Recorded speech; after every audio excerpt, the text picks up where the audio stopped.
Hi there. So today I want to go on a little photo walk, and it actually is a first for me because I want to use this thing right here.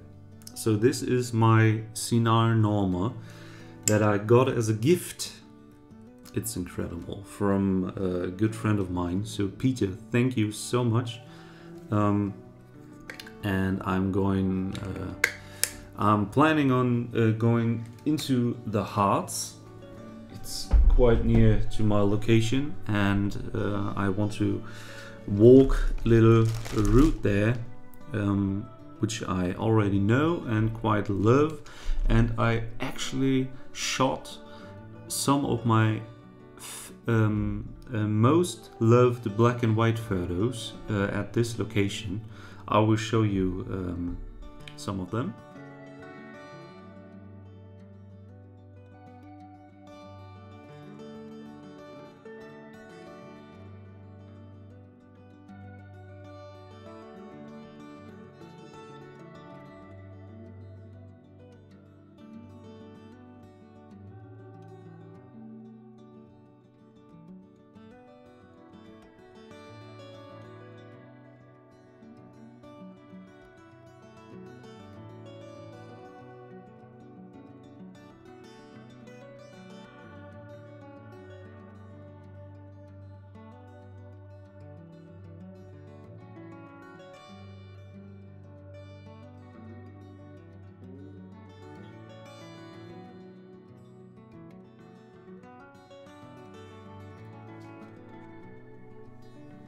And these pictures are actually taken with this combination. Just wait a sec.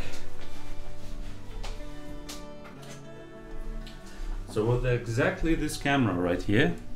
So this is my Canon P with the extremely nice 50mm 1.4 LTM.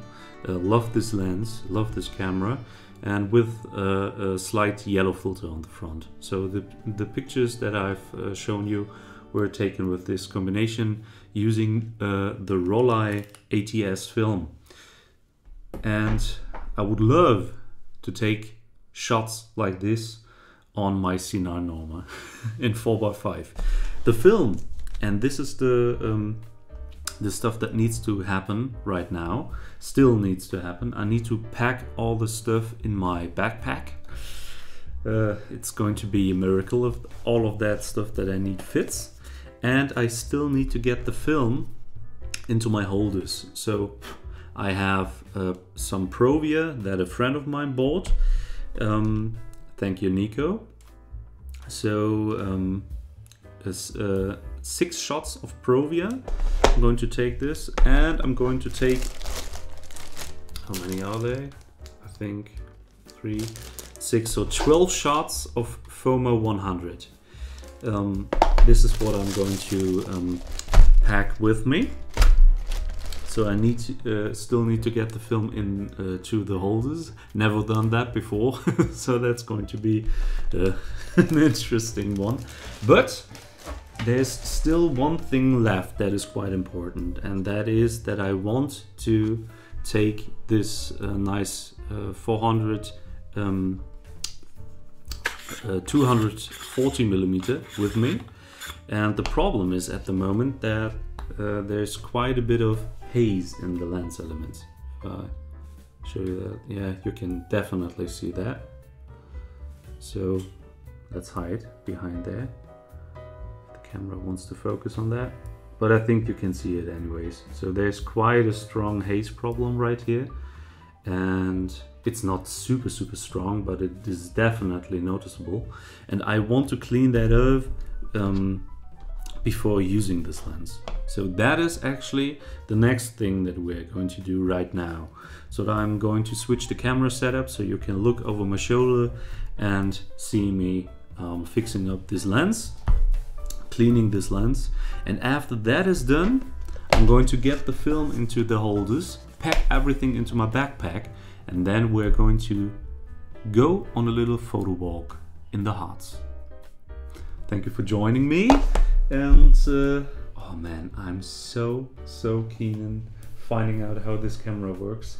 Oh, it's incredible. Oh, crazy. Crazy, crazy, crazy. Cheers, guys.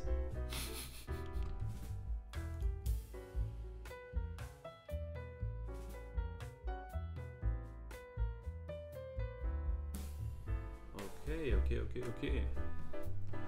Right. So let's start with that.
Sehr schön.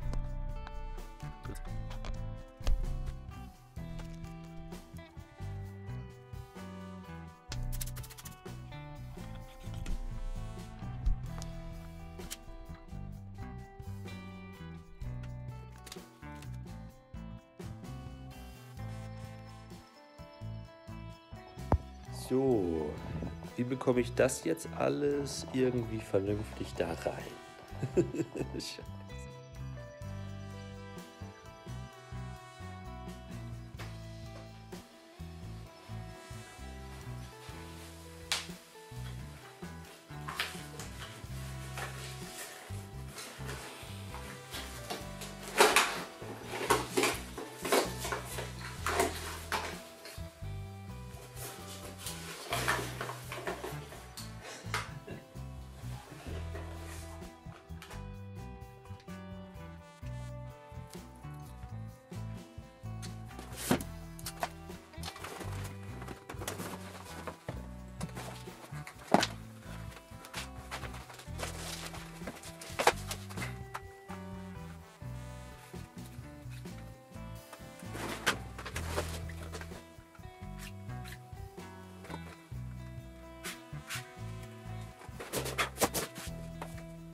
Well, everything is packed up.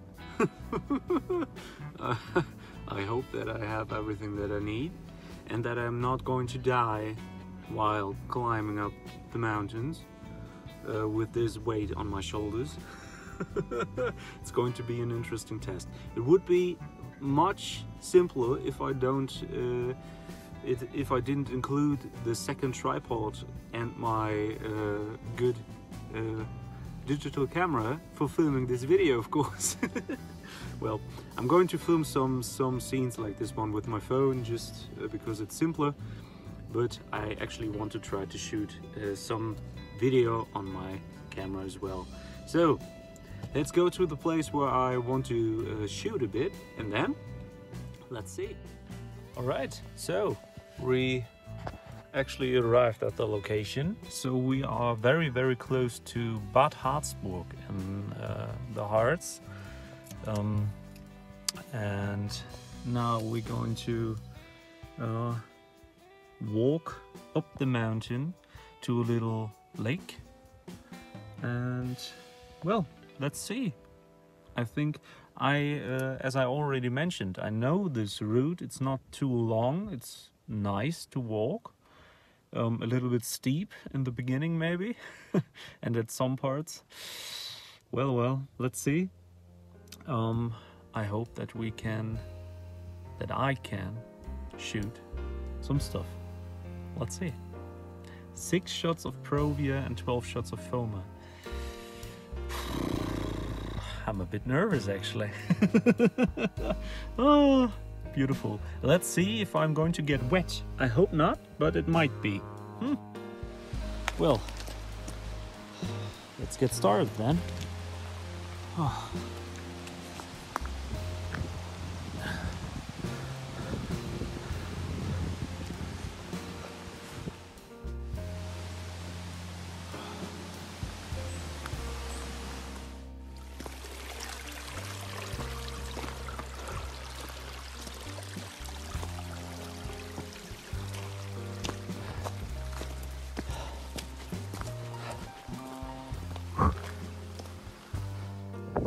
Okay, so we are close to the top right now, and this is our first shot. I've taken this shot already 2 times on 35mm film, but I want to take this shot on 4x5 as well. I think it's going to be an interesting one. Maybe we will even go higher, but it would be good to get a little bit higher, maybe a little bit above head height, but then it's a little bit stressful to operate the camera. Well, we see. But this is going to be the first shot.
shot.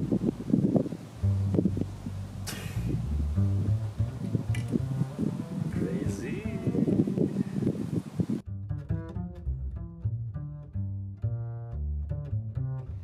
Well, let's have a short break. It's good noise. Well, did I mention that I love trees? It's a nice shelter. Ah, no, thank you. It's a cozy spot right here. So, this is our second spot. I was hiding underneath just this birch, and I think now, after going down this trail and looking back, it looks beautiful. So I'm trying to take a shot like this. So let's see. Let's make the setup.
Okay, now, oh my goodness, looks so beautiful right here.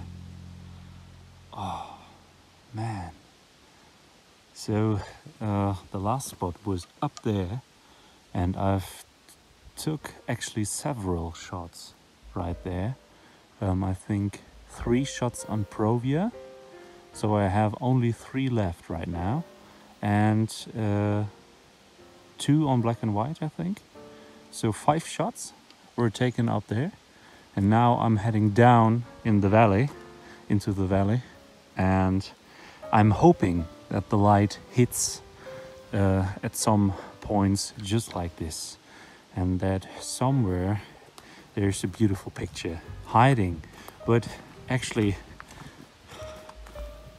only looking at this right here is absolutely beautiful. This trail that I'm walking down right now is actually my favorite part of this little trail. So I'm going to enjoy this little hike right now a lot. Oh, I could shoot every scene right now. Ooh, it looks so beautiful. Fuck. It is magical. All these little peaks of light down in the valley. It is just nice. And now we're nearly at the bottom. Right there. So where's the light? Hello there. Is there some light for me, please? Oh, yes. Beautiful. Oh, it's so lovely down here. Super nice.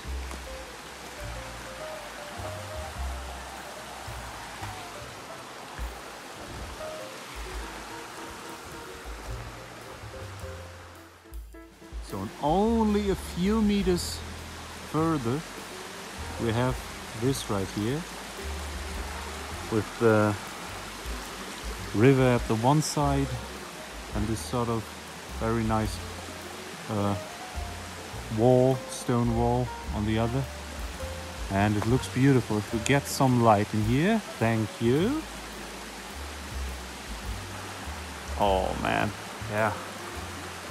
These trees and the river and the rocks all together in one shot with the trail in the middle. Maybe, but the trail is too big, it's too wide, so I wouldn't like that. The trail would make too big of an empty space. So it's either the wall or either the trees with the river, and I think if I would have decided between these two, it would definitely be these kind of trees with this glowing moss in the sun. Yeah, but it is nice. Oh, and it smells so nice right here. The air is so good. Oh, nice. Oh, so the way up again.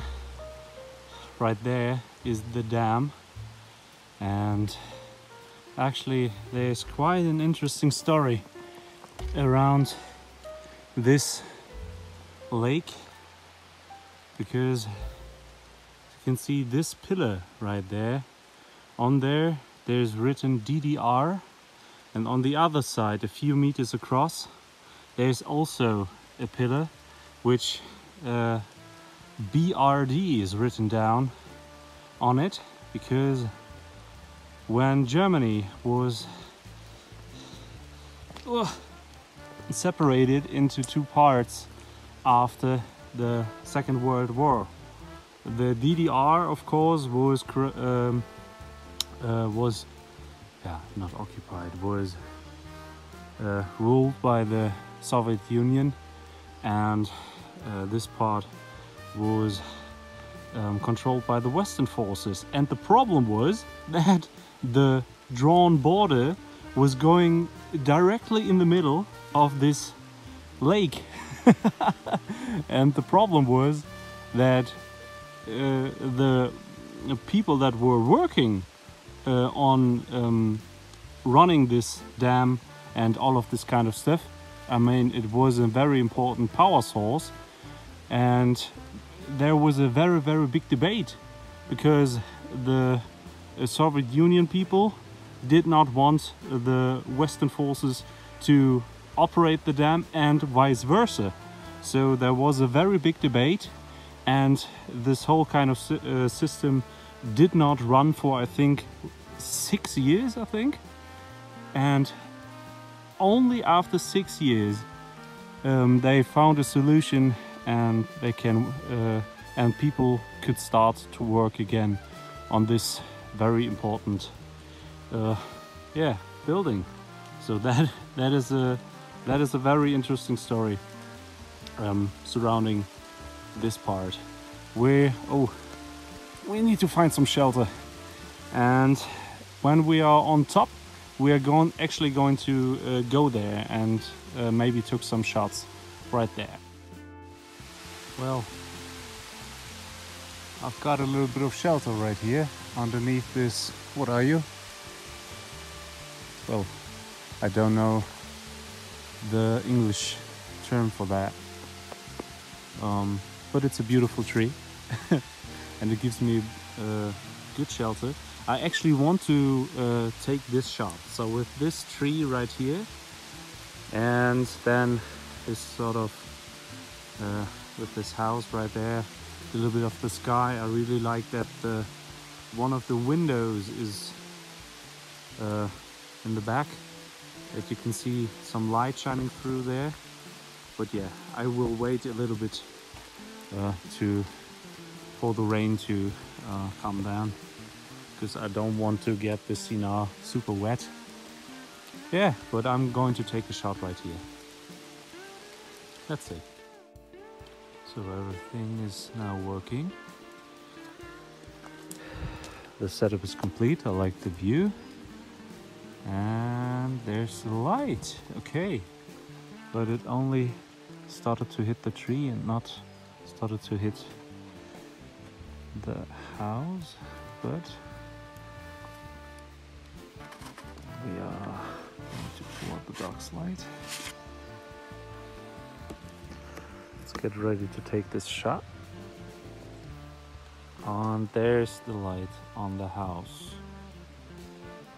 But now the light is gone again on the tree. Well, anyways, let's take the shot. Okay. Turn this one around and put it in like this. Okay.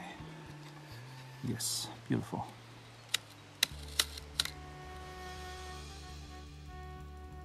So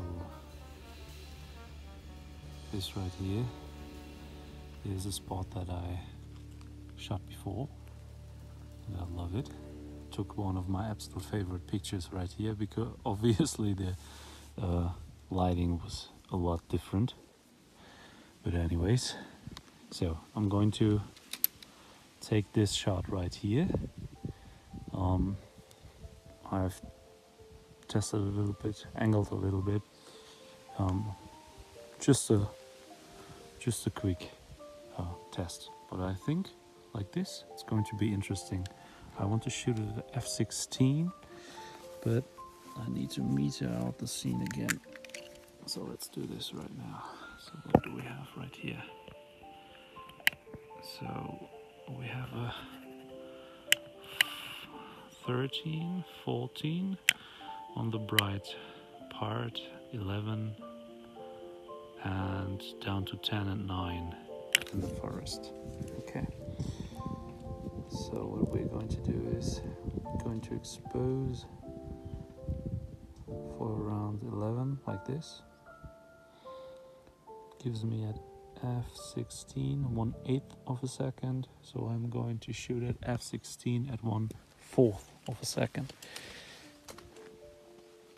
So let's put it like this. 1/8, 1/4 of a second. f/16, yeah, everything ready.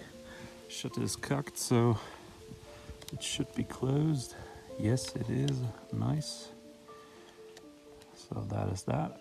Everything is ready. So let's pull the dark light. A bit of pressure, like this. And there we go. Okay. Turn this one around like this. And this is this one. All right. By the way, this is how I pack it.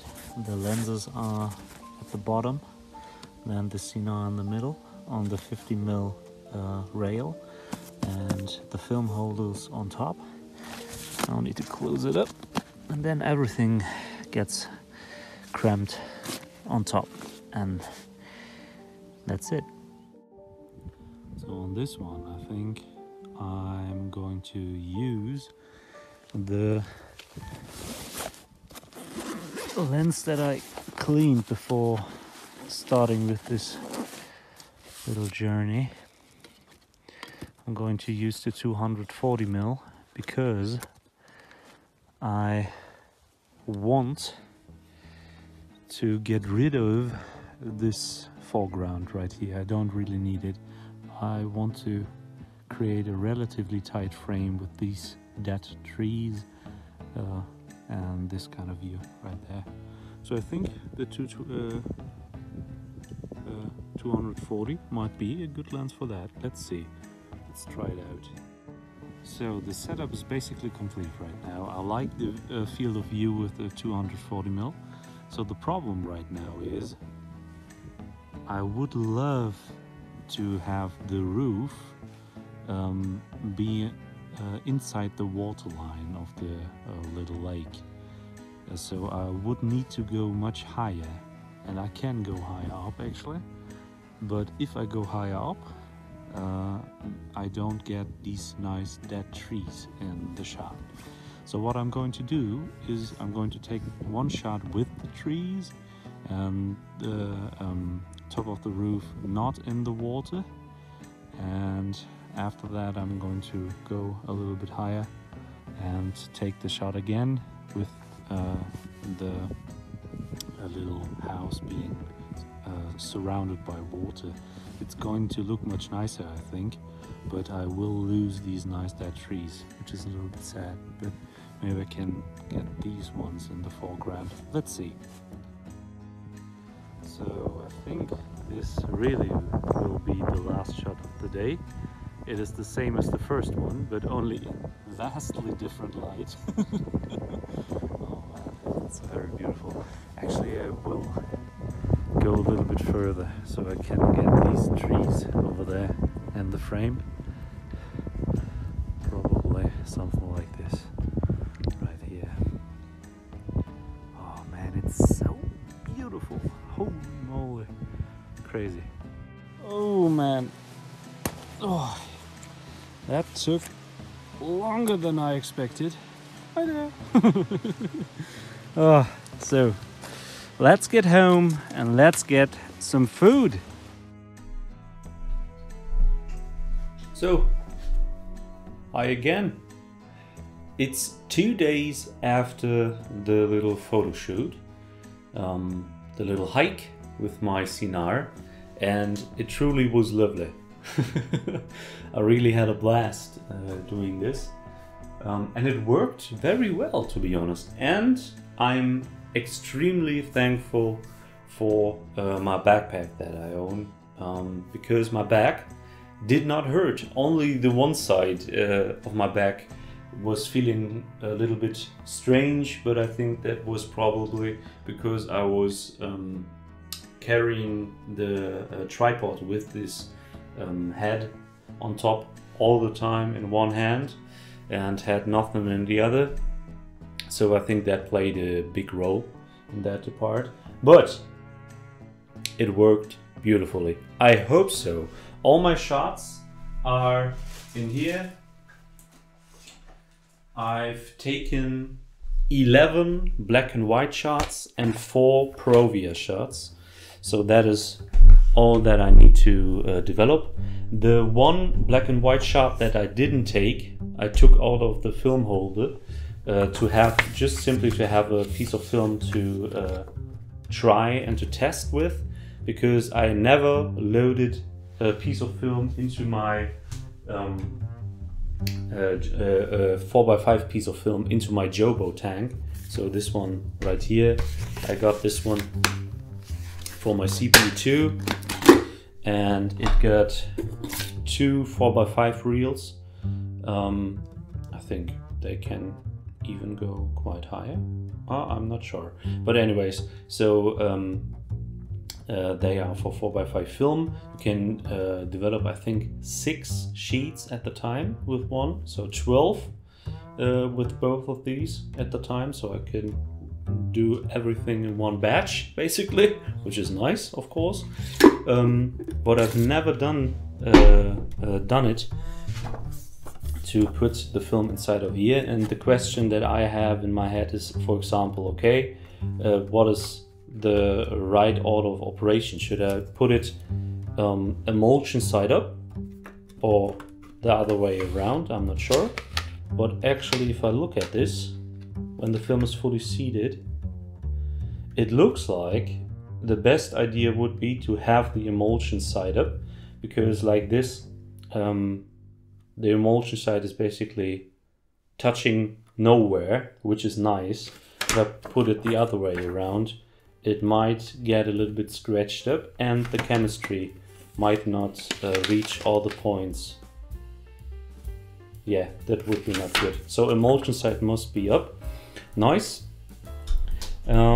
I already wanted to record this little bit of a thought after video yesterday, but I got very carried away because I received a new lens for my Cover 6, because mine is a little bit broken. It actually has some parts in it which are broken, so that is not nice at all. And I fixed it so it does actually work, but it didn't work fully and not very reliably. So I got a very good deal. I got another lens for cheap. Paid 70 euros for it. So that is quite nice.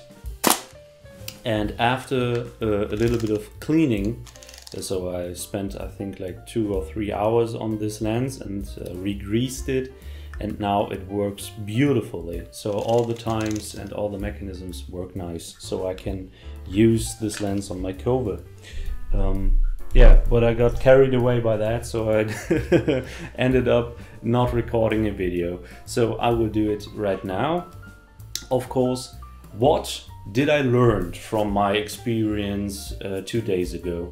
The first thing is, it is nice. The setup works. It really does work. And the backpack is good for this sort of weight and sort of situation. The only thing that made it a little bit trickier was that I included a second tripod. I mean, this is a very small and lightweight tripod. I really like this one. It's the Rollei Line Rock Traveler S, so the smallest one. I got 2 of these. I got the Traveler S, and I got the biggest one, the Traveler L. And I really like these tripods, but this small one was on the backpack because I used this one to film the videos with my Lumix.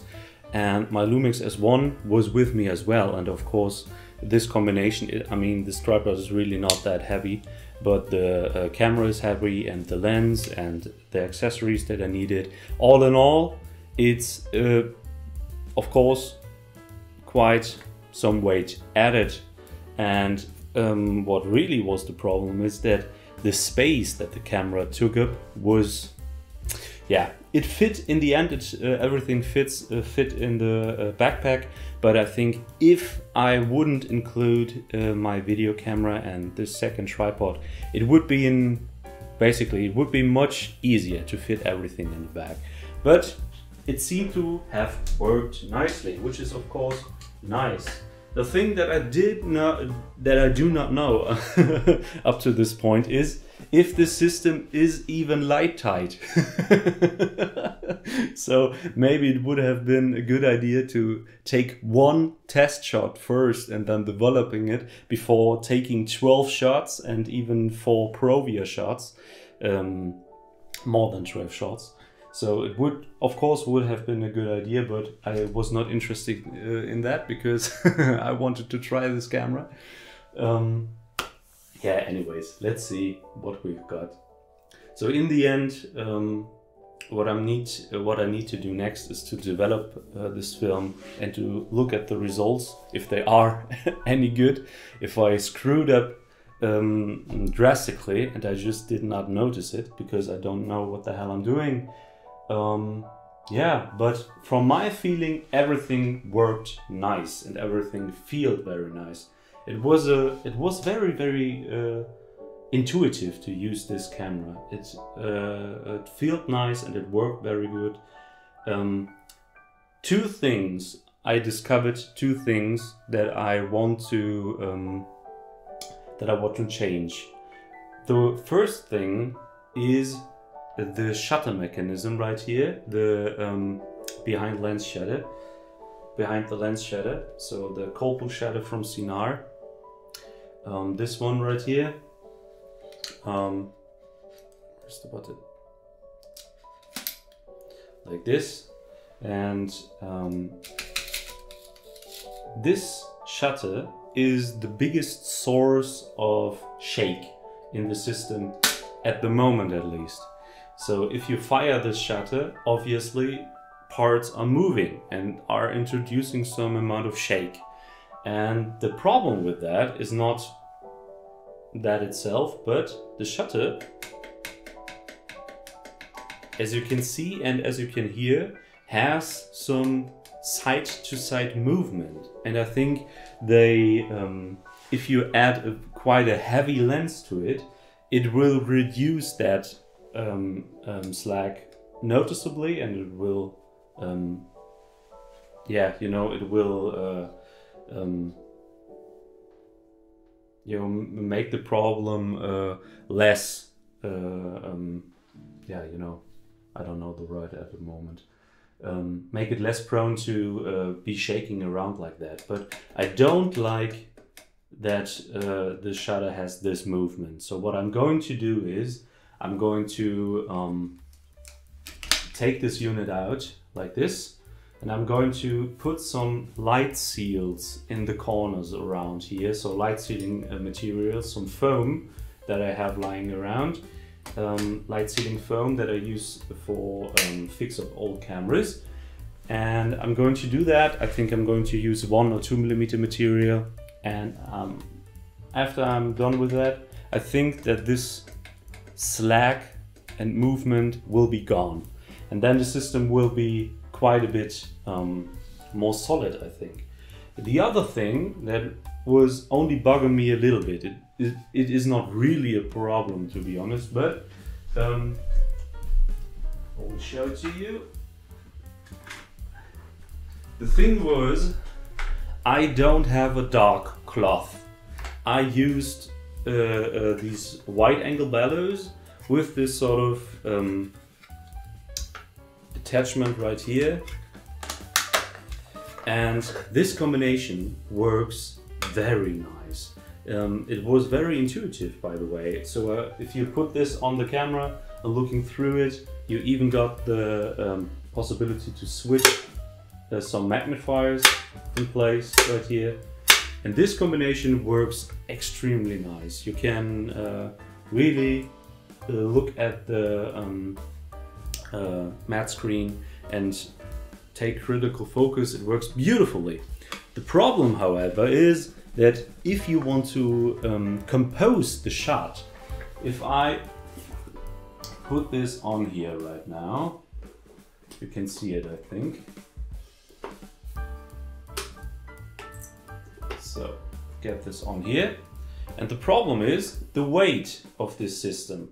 So to use it, I can hold it up, look at the matte screen. That works beautifully, and honestly it's a blast because I'm wearing glasses and it fits right in there. It's lovely. Didn't even think about that this could be a problem, of course, but yeah, obviously it is, but it is lovely built. So I can just use it with my glasses on.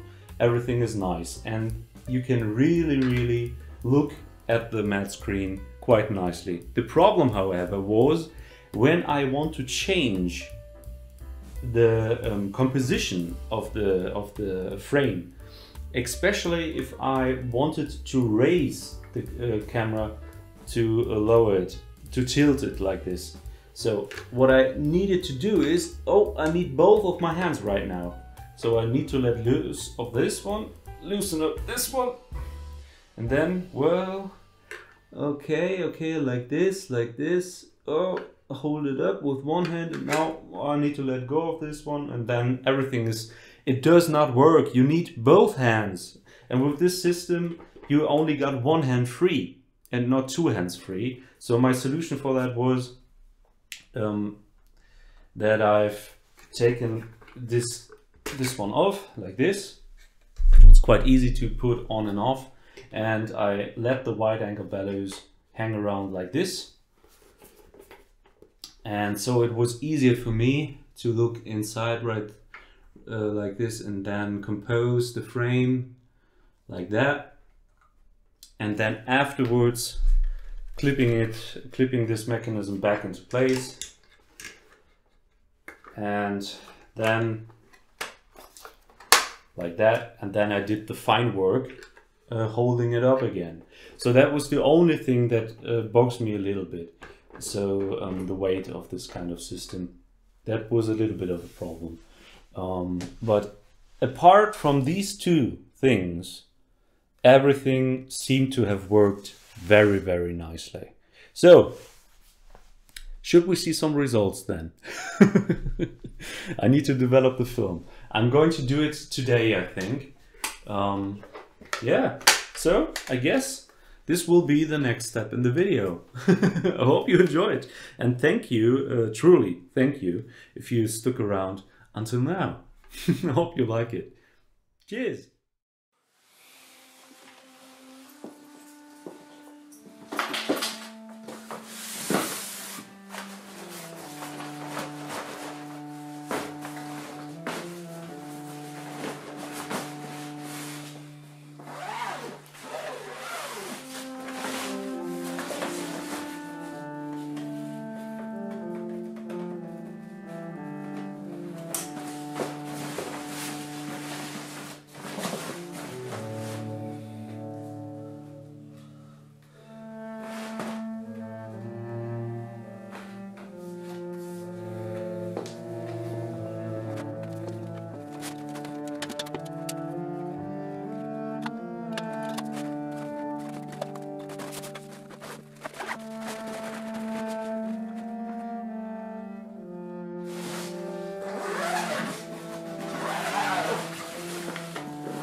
Nice, man.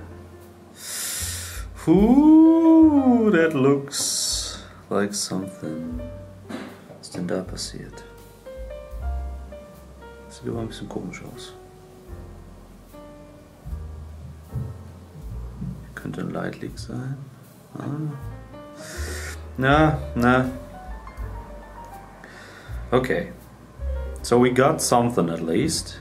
That definitely. This one is in here crooked, I think. Yes, but it doesn't matter. Is it? No, it's not. Oh, yes it is. Yes it is. But anyways, okay.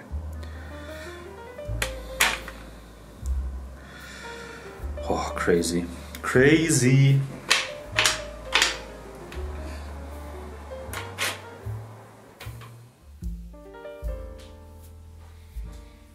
Okay, so the next step is to digitalize the negatives. I'm going to use my Lumix for that is filming me at the moment. I'm going to use my Laowa macro lens, a very high quality one. It takes beautiful images. And I got two ways on holding the negatives flat. And one is that I got my negative carrier from my bezeler, and this is the one that does not use glass. It's basically a clamp system. So you lay down a piece of film. Where is it? Right here. So you lay down your piece of film. Let's take this one, you can see it better. And lay it right in here. Like this, it fits in perfectly. Obviously it's made for that. And then you close down this lever and these little arms will start to grab on it.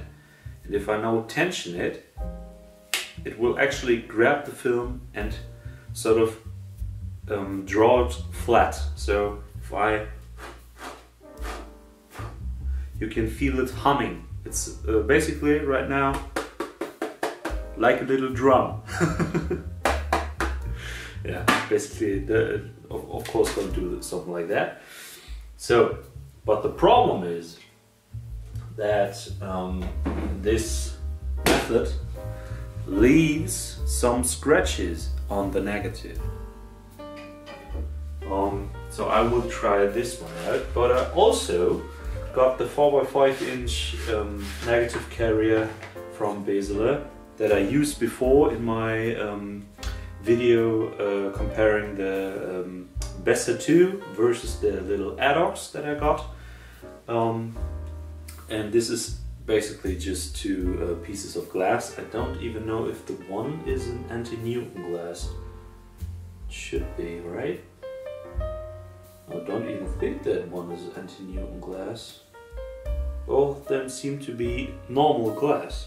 Interesting. But anyways, so this would be the other option, to press it between these two glass surfaces. And like this, obviously, the negative won't get any marks.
Well, so let's have a little conclusion.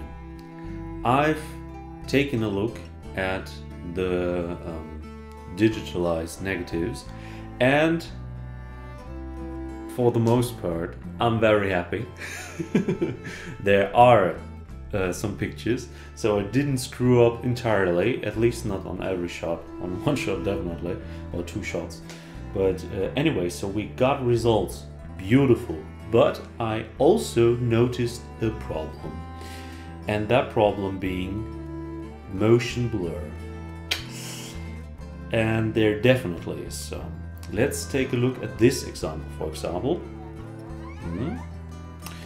And well, I could of course say, well, it was very, very windy and probably the house and the dam moved. Maybe not. So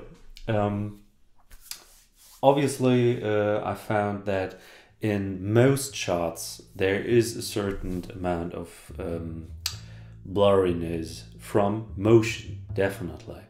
It was quite windy at that day, especially at some places. At some points the wind was definitely there, but not as strong. On other points, for example, when I took the shots with the 240mm, so this combination will show motion blur the most, obviously, because it's the most into the tele range of focal length. So you can definitely, I will show it the magnified view of one of the pictures from the 240mm. So you can definitely see that there is some amount of motion blur. And what I think I can do to get rid of this are three things. And I even worked on the camera already some, because there was three things. The first was that the shutter mechanism had this a lot of play, so I put some light sealing film in there, so this is solid now and does not shake around like before. I like it much more, and I've tested it. I looked at the camera and fired the shutter a couple of times and looked how the shakiness behaved, and with the light sealing film it was a bit less, so that is nice. The second thing was that I did not notice before, but then after checking everything I found out that when I took the whole front standard and back standard apart to re-grease it, to clean it and re-grease it, I put it back together, and the only thing that I had my eye out for is that the fine focusing felt nice and smooth when I put it back together. But what I did not look out for was that the entire assembly had a little bit of play. So there was a little bit of wiggle room. The focusing was beautifully and smooth, but the entire assembly had the possibility to shake a bit. And it was on the front standard the most, and on the back standard also a little bit. So what I did, I tightened these three little screws to compress to bring a little bit more clamping force into the mechanism, and now it is rock solid. And it's still, it is not quite, the focusing is not quite as beautifully smooth as before, but it is absolutely lovely. It feels good, feels actually more precise, to be honest, right now, like this. And now there is no play whatsoever, beautifully. So these two points alone will make a massive difference, I'm sure of that. The third thing is the tripod. So I bought this tripod and I'm laughing now because I had a chat before I bought this tripod with Peter, who gifted me this camera. and the tripod was a big topic for me, and I've looked around a lot on different tripods and what people are using, basically to come to the conclusion that I don't have the money to buy a very high-end Gitzo whatever tripod, and I also didn't want to carry a 12 kilogram I don't know what studio tripod basically, so that was not an option. So I decided on getting a very beefy carbon fiber tripod, and Peter mentioned to me, well, you know, maybe this tripod is nice and light, and maybe this tripod is very sturdy and can take nice vibration, and is also for the size, and you know what, it's quite compact and all of that. The only thing that I think is the problem right here with this tripod is that it is too light, you know, and this can cause some problems. And I was just thinking, oh well, it's going to work out in the end, right? All right. Yeah. So I guess Peter was right. But I have 2 points to say to this topic. First thing is that the easiest way to fix it is obviously, at the moment I have the attachment on this tripod for having this sort of leveling base, if I can get it loose. Really did tighten it down last time. And this addition makes it able to move this one like this in all directions, and this is actually a very nice feature to get everything level just like you want it to be. So this is actually very nice, and if you tighten this down, it is rock solid. The only problem is that I don't have a hook on the bottom of this system, which is not good, but I can change this one with another plate, and this one has a hook on it. So next time, when there's quite a bit of wind, I'm not going to use this leveling base, but rather take this one and just simply hang my backpack on there, and then this thing will be sorted. But the other thing is, I've looked online, of course. I've looked at what are people using rainy days, for example, or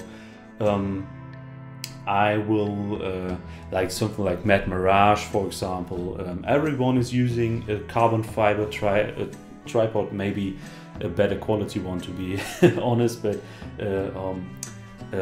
Kyle McDouglas, I think is his name. I will link his videos as well. He does amazing stuff. I'm sorry if I didn't remember his name correctly. He does amazing stuff in terms of 4x5 inch, and I know that he's using a Gitzo. So people use different stuff, it's not the problem. But the point why I bring this up is, nobody that I've seen uses a camera system like I have done right here, because no one is using this Copal shutter right here. So this is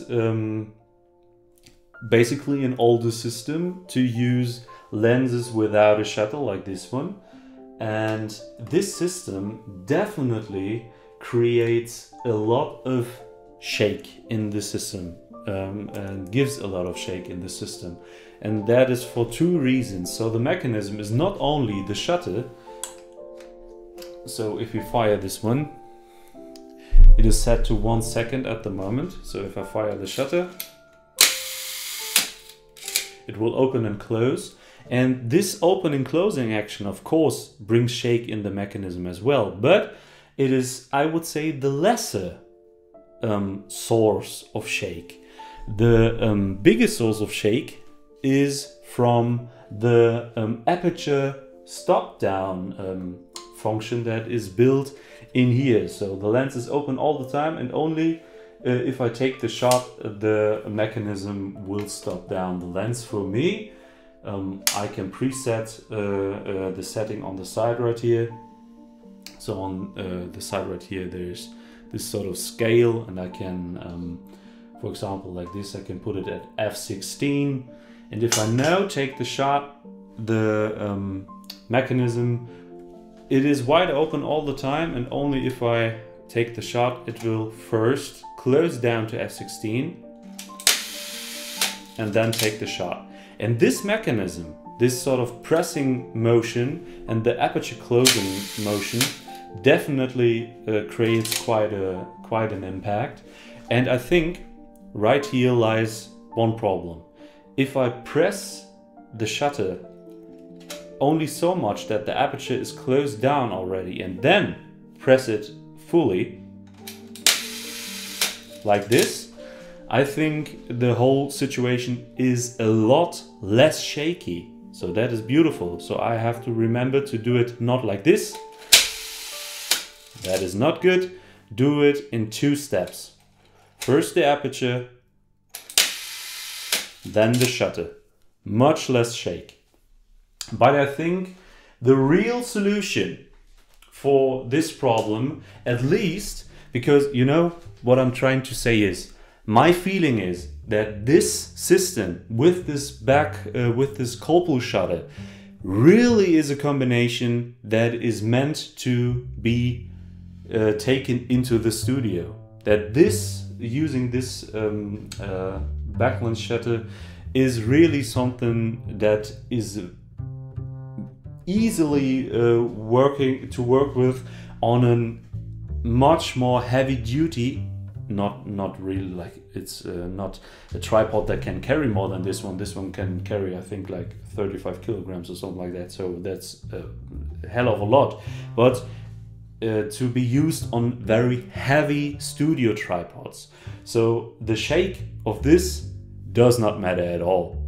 But with a light carbon fiber tripod like I'm using myself, and like I'm planning on using definitely more, I think this can cause more problems than it originally was anticipated for. And the simple solution to that, of course, is to use lenses that have a built-in shutter. And if we use lenses like this, we won't have this problem at all.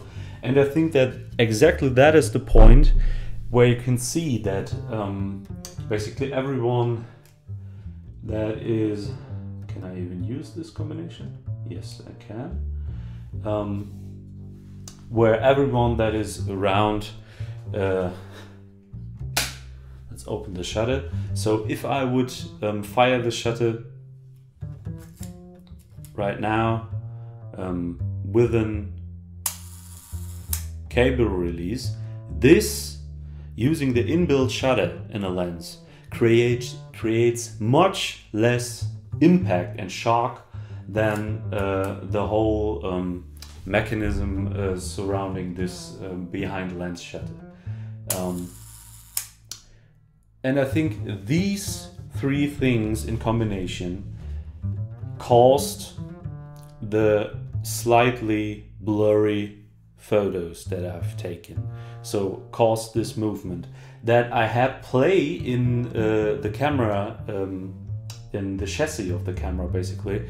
That is absolutely not good. So this will have been a big source of problems. I think if I and now after I've got rid of this play in the shutter mechanism, got fixed up the tightness of the camera, and if I now use the system and remember to first press half press to close the aperture and then fully take the shot afterwards, I think if I use the system like that, I probably won't have any motion blur at all, even with something like this 240mm. Yeah, so for me this was a perfectly nice test.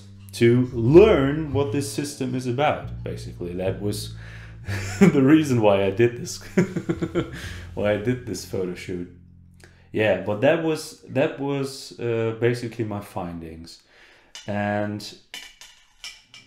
yeah, let's see. Of course, the method not using this backlens shutter and using lenses with a built-in shutter, that is the easiest solution, and definitely I would say the safest solution. You see everywhere people that are using a camera like this nowadays, using a good carbon fiber tripod. They all use lenses with built-in shutters because it is simpler, because there's less shake. All these other mechanisms will introduce more shake into the system. I think it will matter much less if you're using wide-angle lenses, but if you're using lenses that are a little bit longer or shoot something like 8x10, or well, will it actually play a bigger role if you shoot longer lenses because of a bigger film size? I don't know, I'm not sure about that. Yeah, but anyway, so that were my findings.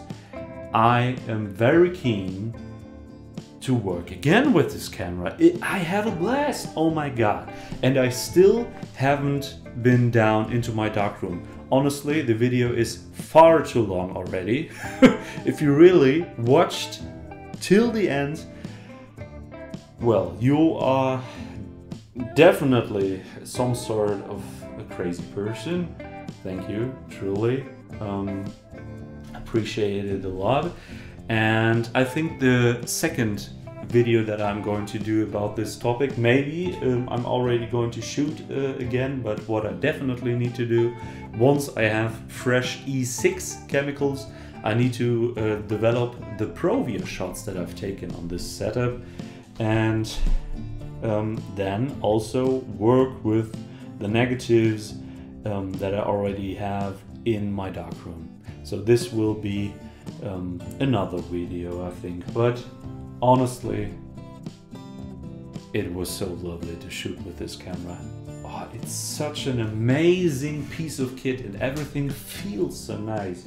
And just the point that I can manipulate everything, you know, I'm finding out, I'm looking at my results, finding out, well, I have some amount of motion blur. Well, what can I do about that? And just tighten a little bit, look at the system, tighten some screws, and it's a hell of a lot better.